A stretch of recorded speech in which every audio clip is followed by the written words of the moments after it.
میں پھر رہا تھا۔ اس نے زمین پر پڑی شیر کی کھال دیکھی۔ گدھا بہت خوش ہوا۔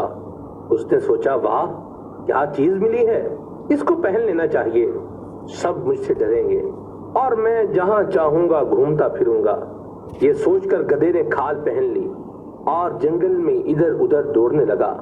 جانور اسے دور سے ہی دیکھ کر بھاگ جاتے اور کہتے، شیر آ گیا، شیر آ گیا۔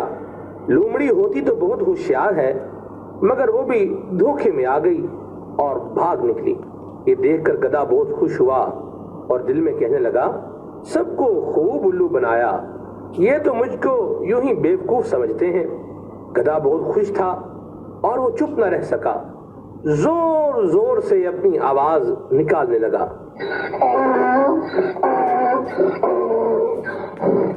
سب سے پہلے یہ آواز لومڑی نے سنی اور وہ فوراً جان گئی کہ ہو نہ ہو یہ گدھا ہی ہے، اور دوڑ کر گدھے کے پاس پہنچی۔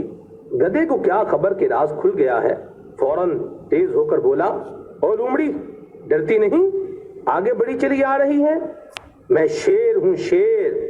لومڑی نے جواب دیا، ارے گدھے تو سچ مچ کا گدھا ہے، اگر شیر ہی بننا تھا تو چپ رہا ہوتا، تیری آواز نے سارا بھانڈا پھوڑ دیا ہے۔ تمہاری آواز سن کر سب جان چکے ہیں کہ تم شیر نہیں گدھے ہو گدھے۔ گدھے کا جھوٹ سب کے سامنے آ چکا تھا، اب وہ اپنے جھوٹ پر ذلت و رسوائی کا سامنا کر رہا تھا۔ سبق ہمیں اس کہانی سے یہ سبق ملتا ہے کہ جھوٹ سے عزت نہیں ملتی اور دھوکہ ذلت کا سبب بنتا ہے۔